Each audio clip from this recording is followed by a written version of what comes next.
started your timer, and here is your question.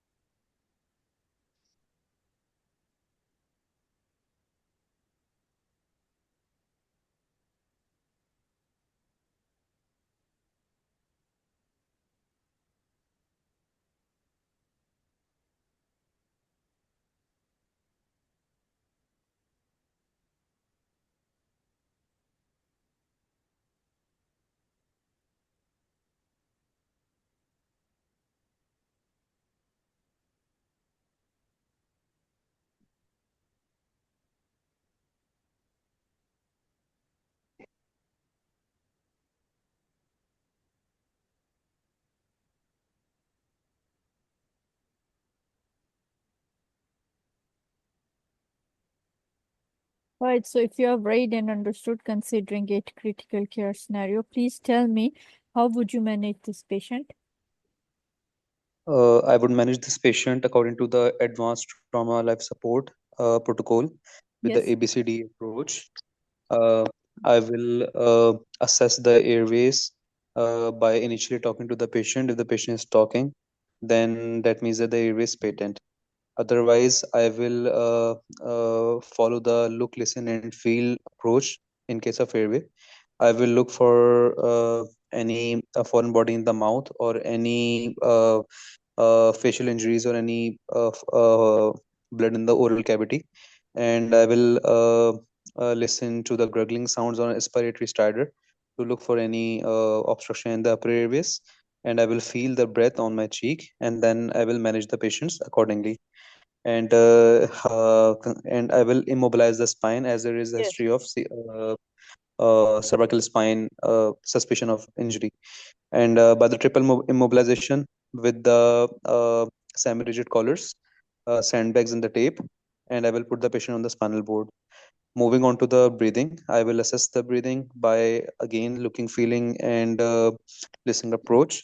And I will initially count the respiratory rate, attach the cardiac monitor to look for the saturation, and I will look for any respiratory distress, and uh, start the respiratory examination by the palpation of the trachea and look for the chest movements. And considering that he has multiple rib fractures, so there is high index of suspicion for the pneumo and hemothorax, and I will manage the patient accordingly. If there is pneumothorax, then I will do the needle decompression followed by tube thoracostomy. Then, once the patient is stabilized with respect to the airway and breathing, then I will move to the circulation. I will look for the clinical parameters that includes the conscious state of the patient, as he has multiple injuries, the temperature of the periphery, capillary refill time, pulse, and the blood pressure. Then I would put two wide bore IV cannulas in the large veins of the bilateral antecubital lesion and start him on the IV fluids with the Okay. 20 ml per kg boluses and the blood transfusion. All And I right. will send investigations and send the cross match. After primary survey, what investigations would you ask for? Yes, during the primary survey, I would order the chest X-ray, Okay. the uh, the X-ray trauma protocols, Uh, and the X-ray considering the trauma protocol that includes explain the. fast. Okay. Just suppose this is the image from the patient. Would you help me to read that, please? Yes, this is the X-ray cervical spine lateral view of my patient that reveals cervical spine fracture at the level of C6 or C7 with the potential risk of injury to the spinal cord. Okay. How should this patient be managed now? Yes, he should You've be placed on the already, spinal. yes. Sorry? He should be managed. He should be managed.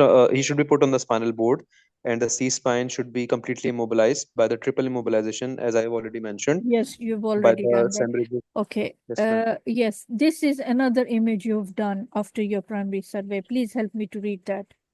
What are Yes, this these is the arrows are showing? yes. The This is the X-ray chest of my patient taken in the PA view. The Yes. X-ray reveals no apparent bone deformity, and the trachea is slightly deviated to the right side. Yes. The cardiophrenic angle of the left side appears to be blunt, and the costophrenic angle appears to be intact. And coming on to the lung parenchyma, there is a jet black shadow on the left lung, which is devoid of the lung marking. This is Yes. highly suspicious of the tension pneumothorax with Yes. the subcutaneous emphysema as well. Very good. How should this patient be managed now? Yes, as this is the scenario of the tension pneumothorax, so I would go for the needle decompression at the fourth to fifth intercostal space, anterior Yes. to the mid-axillary line, and followed by the tube thoracostomy on the left side. How would you do that according to the NICE guidelines? Okay, so I would put the patient in the 45-degree angle, and I will ask the patient to keep the left arm below his heads, and I will after the written and informed consent to the patient, I would after aseptic measures, I would put the local anesthesia at the fourth to fifth intercostal space, and uh, With the I help make of a transfer. Sorry, ma'am. with the help of something else? Another thing you'll be using? uh, the 2% xalokin with adrenaline. Ultrasound. Got it. Yes, ma'am. Insertion. Ultrasound guided. Okay. And Considering coming back to this patient, kindly comment on the type of shock this patient is undergoing. yes, as he has unstable vitals Yes. and there is multiple injuries, so he is likely to be in grade 4 shock, class 4 shock, hemorrhagic shock. All right. Considering the level of shock, what are the parameters you'll be monitoring? Yes. After the resuscitation, the clinical parameters include the conscious state of the patient, Okay. the thrust of the patient, the temperature of the peripheries, the Yes. capillary refill time, Yes. and the pulse, blood Yes. pressure, and the CVP monitoring, and the urine output as well. Urinary output. And did you mention respiratory rate? No, ma'am. How much should? Respiratory rate. Yes, it's important. You must mention that as well. All right. And Okay. the electric level as well. Yes. Not that much important, but anyway, okay. Right. Any other investigation you'll think of doing it after managing the patient? Yes, ma'am. As the patient is currently vitally unstable, so I would proceed with the fast scan Yes, very to good. rule for the occult hemorrhages in the abdomen, pelvis, and in the pericardium. All right. And Uh, I will also look for the open wounds and the bleeding on the floor. yes. All right. Right. Okay. You did tell me that you'll manage the patient, you'll resuscitate the patient. How much fluid you'll give as a maintenance fluid? And what else would you manage for the patient? Yes, as I have already mentioned in the primary survey, that I will start the resuscitation with a 20 ml per kg bolus and check if the patient is responder or not.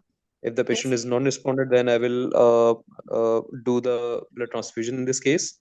And uh, when the patient is not maintaining vital, then that means there is some ongoing bleeding. Then I will look for the definitive uh, surgical intervention. Right after one bolus, you'll give the blood to the patient After two boluses. after two boluses. So you have to say how much time you'll wait in between two boluses. Uh, Sorry, ma'am, can we skip this question?